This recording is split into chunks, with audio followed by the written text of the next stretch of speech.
right, everyone, hello, and welcome to day 2 of PAX West 2025. We've got a great lineup today. We're starting with Pipistrello and the Cursed Yo-Yo. We've got some Ninja Gaiden later, Hyperlight Drifter, Sonic, Pokemon. We've got a lot of big games coming up tonight, so make sure to stay around if you want to watch some speedruns. And you'll be able to see it on the schedule here on the page in gdq.gg/PAX West if you want to check it out. But I really want to get started with the runs here, so I'm actually going to throw it over to MHFsilver right now, so please take it away. So, my name is MHFsilver, or most people just call me Silver. It's a whole lot easier. And I have with me here... Hello, Sarah Mew. How's it going? I'm back. So, this is Pipistrello and the Cursed Yo-Yo. The category I'll be doing is technically called 80% New Game Plus No Restrictions, meaning I can do everything that we have in the weapons belt of glitches. And despite this game being only 3 months old, we have quite a bit of stuff. So, I will say off the bat, the main thing is with New Game Plus, as it says here, we have all the yo-yo abilities, we have all the 44 badges, and we have all of our upgrades. And this stuff I will explain as it becomes relevant, but we're going to go ahead and get started here. Are you ready for the countdown? All right, 3, 2, 1, go. So in New Game Plus, as I start here, at the very beginning, it's going to give us the ability to change the badges we have equipped. I'm going to equip what's called the Cheater's Teleportation Badge, and then I'm going to change my offensive and defensive ability. Currently, I'm supposed to be doing the tutorial, but because of this teleportation badge, I can actually throw it at this loading zone, teleport to it, if it'll play nice, and I can skip the entire tutorial. So now I'm completely outside of the tutorial in an unintended way, and now I'm going to show off the other big glitch, which is called a zip. And that's what a zip looks like. So using the ability called UFO throw, which is normally supposed to be like a way to clear large gaps, I can throw the yo-yo off screen and then grab it while it's off screen, and then it just so happens to send me flying. Here I'm about to sneak into the first dungeon of the game. Normally I'm supposed to go around to a mini dungeon and collect like an actual ticket to attend this convention, but I can just teleport past it. Up here is the main stage where the boss is. I can actually zip just behind the stage, and I want to enter what's called the safe house. This is the only area where I can change my badges now, and I want to go in here to change the teleportation badge into the demon badge. The demon badge boosts my attack stat, but makes it to where my health is only 2, which basically makes us into a glass cannon. And here's the first boss named Lincoln. The name may sound familiar. Don't worry, it's not a big deal. He is a cosplayer who thinks that we are just so happen to be cosplaying with him. And this fight we're actually here for this individual right here. Her name is Toxie. She has basically, the whole premise of the story is we're trying to actually recover our aunt's soul. So the whole Cursed Yo-Yo part is actually in relation to our aunt who runs the whole city's electrical power. And the main 4 people who run the districts of the city do not appreciate all of her tariffs, and I'm not kidding. That's actually what's happening. She is tariffing people. And so they end up splitting her power into 4 batteries, but we intercept some of the power and have it in our yo-yo. So the main thing we're going to be going through is the 4 districts of the town, fighting the people who have the mega battery, and we can see it right here. So we can collect the mega battery in order to put our aunt back together. So with the first boss, Lincoln down, who is a big pain in the butt, as you noticed, he jumps around constantly. We hate this guy. He just constantly is always moving. With having the first mega battery, we also unlock one of our cousins, who are normally supposed to be people we uncover in the overworld, but by getting that mega battery, she just appears here. Using the upgrade ability she gives us, I'm purchasing a contract that boosts my attack. With the contracts, I have to pay her back the money, and she gives me a debuff. So in this case, I have 1 less max HP, and I have to pay her back $500. Oh, almost got stuck there. It's a pretty intense convention. You got people like fighting in cosplay. That's pretty crazy. Yep, and now I'm going to show a different type of zip called a short zip, where if I throw the yo-yo off screen and then grab it from a distance, the zip will only send me 1 screen at a time. So now we're heading into the second dungeon, where it's in a football stadium. But in order to actually get access to it, we need to create a fan club. And so we need to go find some fans. And conveniently, these guys will actually pay us to join our fan club, which is convenient because we need $500 to pay off my upgrade. So I'm going to zip around the whole city to collect 5 of the fastest fans. And so up here, we get this guy. who's conveniently surrounded by money bags, which is nice. And then I need to be very careful here. I don't want a screen transition here. I want to actually zip past that screen, and that's because that screen has a safe house, and I don't want to actually land on another screen that has a safe house, because we can actually just warp to any safe house that we last have saved, and I want it to be the safe house that's by the entrance to the stadium. And so we going down here for our last fan. So once we get this guy, I can go back to the safe house and my contract should be paid off. So I can talk to her to get rid of the contract, and I'm going to change back to the teleportation badge. So now that I've collected 5 of the 10 fans, now I can actually enter the stadium. So as I mentioned, the mega batteries, we're here to collect another one. And the first thing I'm going to do is I'm actually going to place a $1,000 bet on myself. Do not gamble. Gambling does not work. The house always wins. I'm going to do a zip from this spot, which will send me to the halfway point of the dungeon. And so now I need to clear out this room, step on some switches to get rid of some little barriers that are blocking my way. And then once I'm done here, you can see the little barriers up there. I'm going to do another little trick we call transition warping. So I've shown that this teleportation badge lets me warp to the Yo-Yo's location. If I warp to the Yo-Yo's location as I'm changing screens, it'll change where I'm going based off where the teleportation was supposed to go. So it offsets my location, and now I'm at the boss. So that skips needing a bunch of batteries, needing to do some fights, and now we have to play a game of football against this guy's team. And he's using the mega batteries to turn this. All these chickens you're seeing are actually robots. And he is using their abilities with the mega battery to match fix. So he is using this, and these guys are being a pain in the butt. He is basically match fixing using all of these robotic chickens. And they are very much overwhelming me if they can get... Basically what I'm trying to do, like that, I want to throw my yo-yo, and that way I can teleport to it once I have the football. And the second time, or the first time I score, he adds these little barriers. The football cannot actually go through these, so I need to avoid actually coming into contact with them. Oh, these guys are really being a pain. I cannot let them score on me. I need to score 3 times before they score 3 times. I would really appreciate it if they would stop being a pain in the butt here. Yeah, this is an interesting interpretation of football, too. There's some interesting things going on. And then the second time I score, he adds turrets. So now there are turrets that are just shooting me. Of course. Thankfully, his team, his players also take damage from it. I am not getting very fortunate with where... Oh, that's really unfortunate. Okay. And after we score for the 3rd time, his team gets exposed for being all robots, and then everybody starts going after him for all their money back. We actually don't see it because we don't go for one of the fans, but we actually get to see the result of his match fixing has actually caused a bunch of people to hide in the sewer system for the city because they can no longer afford their homes. And then after we get this mega battery, our second cousin shows up who does nothing for our run, and we are going to select our next upgrade that costs $600, but we're actually going to go collect that bet I placed on myself, which will immediately pay off all of my contract. So as I go back here, talk to this guy, there we go, debt paid off. So now I will leave this area and immediately go back into the safe house again, because every time I finish a contract, I need to talk to them to get it off. And then I will re-equip the train badge. And now we're going to the next quadrant of the city, where we need to enter another mini dungeon. And this mini dungeon is unfortunately required, despite the fact that it is like 5 seconds long. Okay, we got... Especially if you can teleport around, right? Yeah, it's very fortunate we can just conveniently teleport around. So here's a mini dungeon. It's a skyscraper that's currently being built. Normally a fairly sizable mini dungeon, but conveniently the exit to the mini dungeon is also right at the start. So if I just jump over this pole right here, now we're at the exit. And I need it just for this little thing that I'm carrying with me. And that's because this is the pass that I need to actually enter the main dungeon.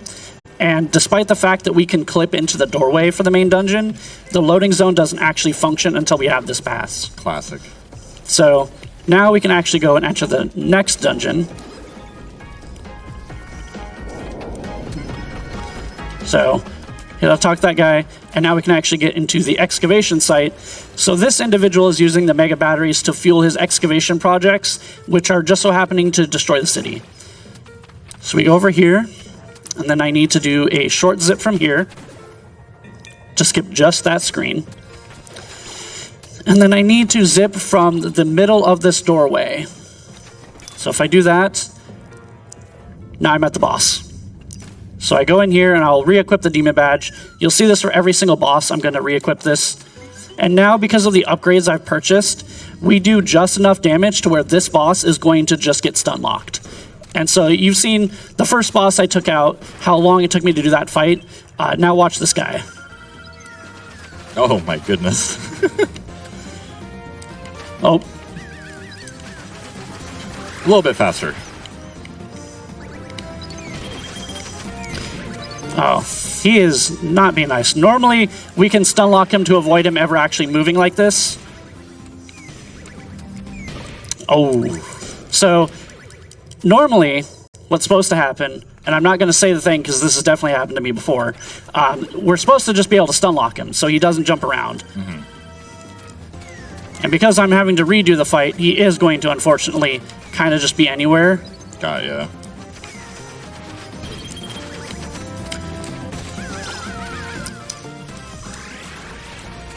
Oh, oops. Yeah, it's a little bit harder when you can't get the stun lock instantly every single time. It's a little unfortunate. It resets a little bit differently. Yeah, the pattern, so normally whenever we enter the fight, he's always going to start in the middle section there. Mm-hmm. And that's what we want, because it's easier to just keep him there. Yeah.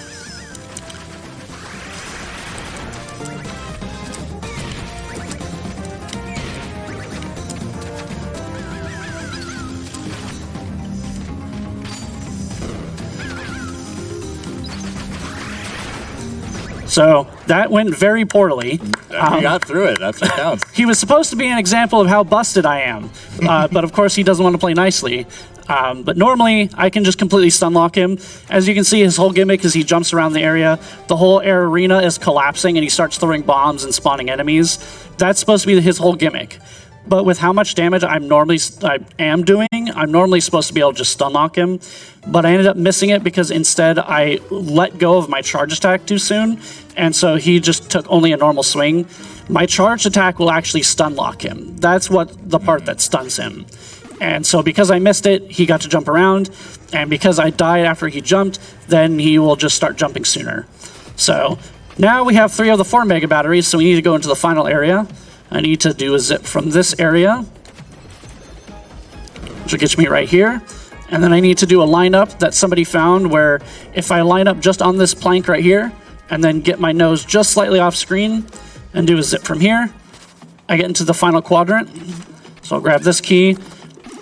I think that's one thing that we haven't really talked about that you're mentioning in practice is that a lot of these zips are actually pretty precise. Like you have to be saying in the right space, like with the right spacing. Yes. Some of them are like frame dependent too. So we're about to see that. So we have a third version of a zip called a pause zip. Now a pause zip is if I pause on the same frame I screen transition, I will ignore collision checks, like that. So now I get down here, and this is the end of the dungeon. So I've completely skipped an entire dungeon just by that one little trick. And that is frame perfect. You only get 1 frame to do that. And the zips that you do are dependent on where you're standing, because the way it's working is it's trying to pull the yo-yo into what we believe is happening is the yo-yo is trying to go to 0-0 on the map that it's trying to screen transition into. And so it depends on where you're standing where it's going to try and pull you to that trajectory. But with the pause zips, we can completely skip any sort of collision check and just barrel through. So now we have this guy, and his whole gimmick is he has a gun that shoots bubbles. Well, in this case, he's shooting actual bullets, but here he's going to shoot bubbles. And using the parry ability I have, I can shoot his bullets back at him, and they will stun him. Come on, be nice to me. There we go.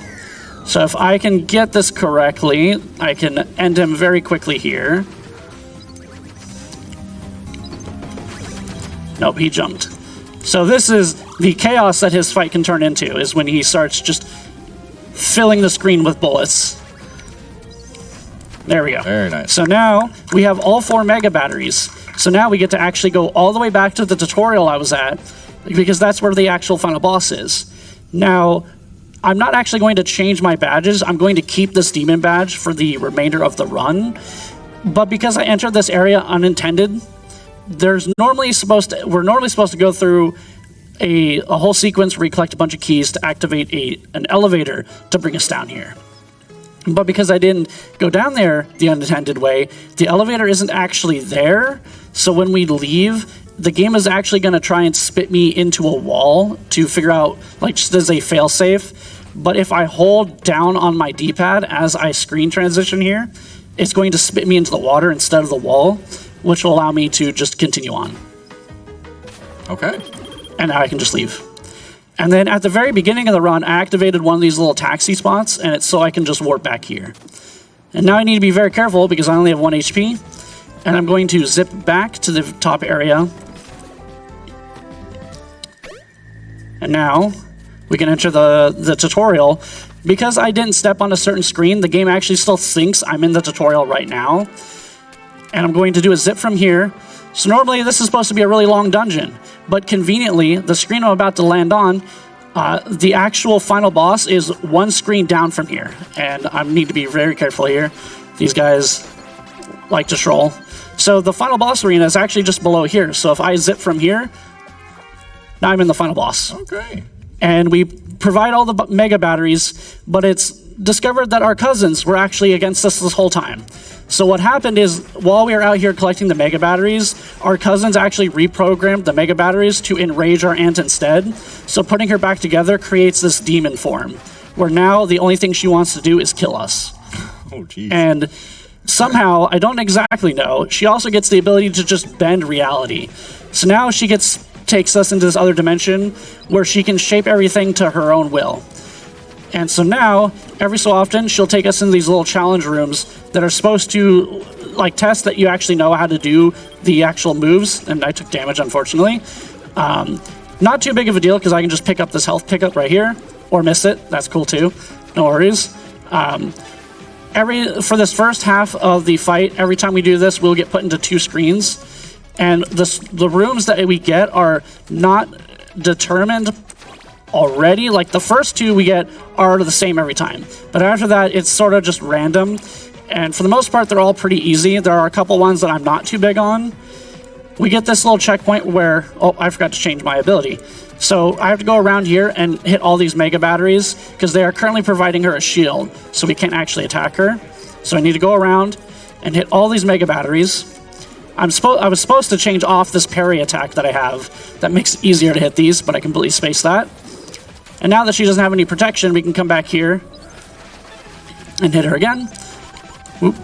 So now she's going to start incorporating some new attacks, like this one, where she uses the mega batteries as a shield, where I need to throw the yo-yo and have it bounce off walls, which is not a mechanic you actually see because I'm not actually making use of it. Also, here's the intended use of the UFO throw. The yo-yo can actually bounce off corners and stuff. Only really comes up for this fight in the actual run itself, because that's all it's really useful for here. Just to bounce off these little corners, to hit her from behind. Oh, that's not good. Alright, and then here, so we have to use the wall ride. And I'll pick up a health pickup here, just so I make sure I have 2 health. And now we get to another section where we have to hit the mega batteries again that are giving her a shield. And this screen, there's a bunch of enemies spawning.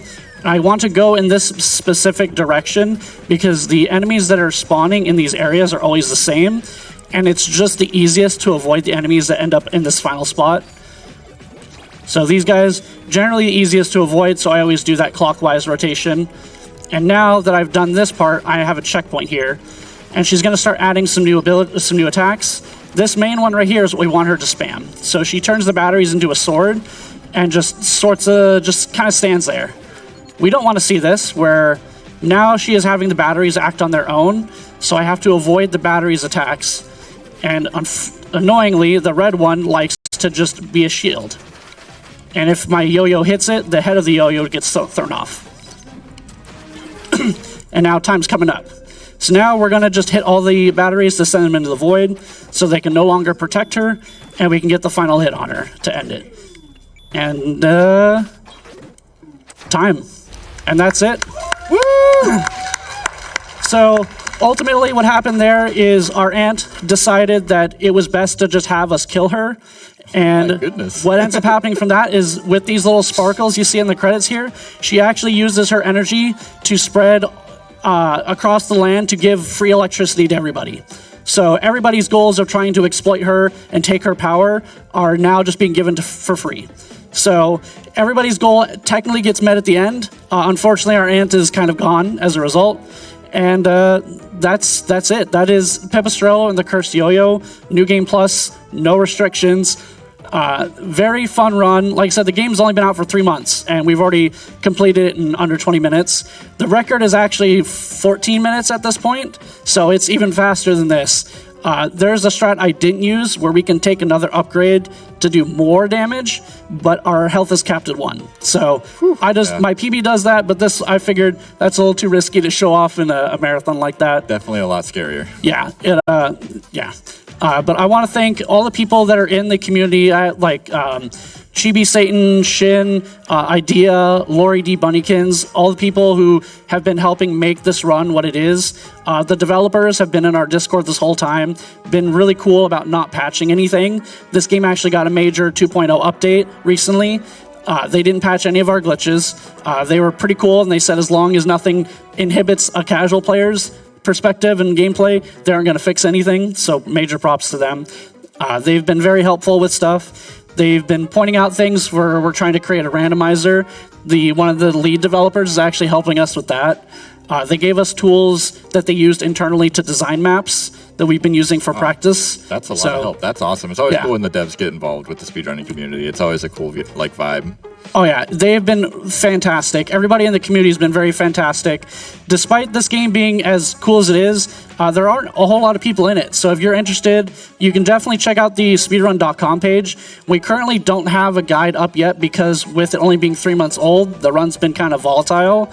But I am planning to actually make a tutorial on how to do it. Also, a cool thing, the developers actually added me here. So in this special thanks, I am actually listed here. Oh yeah, you said that in the Discord. That's sick. Yeah, so I get mentioned in the special thanks. So major props to the developers for adding that. Yeah, there will be a tutorial on how to actually do this run, but if you're interested in the glitches, we do have a StratDB page that explains everything, so you can look into some of the glitches and maybe learn it from there. But that is it for me. Also, good news, our aunt is still fine. A piece of her power still lingers in the yo-yo. So she is technically still around. So that is it for me. All right, great job. Bye, Silver.